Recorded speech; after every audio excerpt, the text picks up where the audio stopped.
It's been a long day without you, my friend, and I'll tell you all about it when I see you again.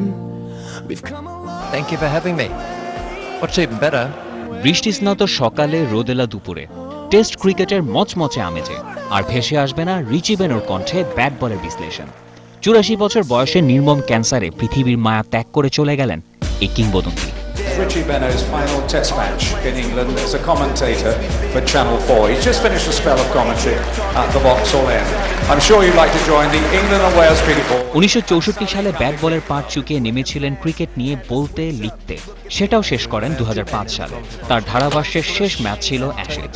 সেই দিনটি স্মরণীয়। প্রিয় রিচির জন্য শুভকামনা জানিয়েছিল গোটা ক্রিকেট বিশ্ব। 6 overs, 2 for 222.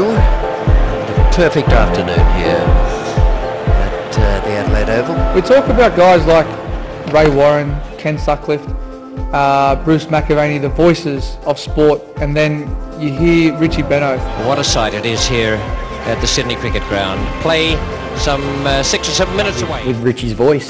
That voice, him, his character, his persona, he's an amazing person to sit down and watch and hear the knowledge of the game.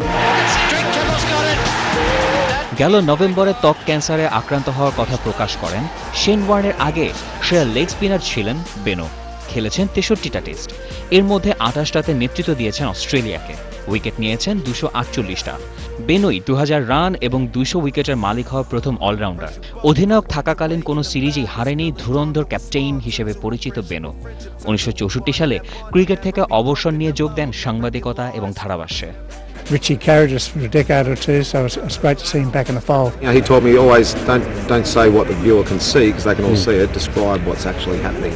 Computer games বা মাঠের ক্রিকেট যেখানেই খেলাটা ছিল রিচি বেনোর কণ্ঠস্বর। এই কিংবদন্তির মৃত্যুতে ক্রিকেট আজ তার বাকশক্তিকে হারালো। তরিকুল ইসলাম নাহিন, 71।